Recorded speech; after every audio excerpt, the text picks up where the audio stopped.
Националната федерација на фармери го поздрави брзото и навремено реагирање на институциите за случаите поврзани со злоупотребата на ИПАРД програмата.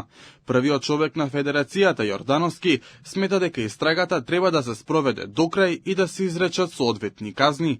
Од федерацијата вела дека точна бројка на земјоделци кои останаа во ќорсокак со истрагата немаат, но алармира дека треба што побрзо да заврши целата истрага, за да можат земјоделците и понатаму да ги користат средствата. Го поздравуваме реагирањето на институциите за случајот за злоупотреба на ИПАРД програмата. Сметаме дека истрагата треба да се спроведе до крај и да се изречат соодветни санкции. Тоа е во интерес на сите, и на земјоделците, и на земјоделските компании, кои се најголеми корисници на ИПАРД. Овие средства се наменети за развој и модернизација на земјоделството и руралните средини, а не за злоупотреба.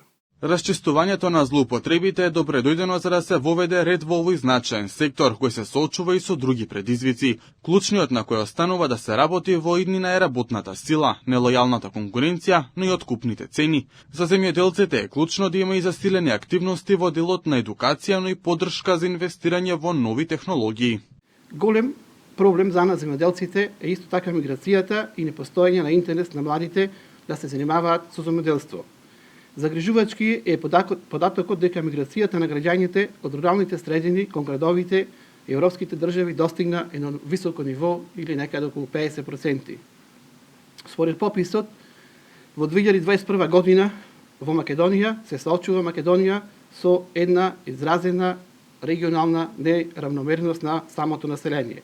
Председателот на федерацијата истакна дека особено охрабрувачки било што се поголем број земјоделци кои навистина живеат од земјоделство се регистрираат како мали оператори со храна, додавајќи вредност на своите производи.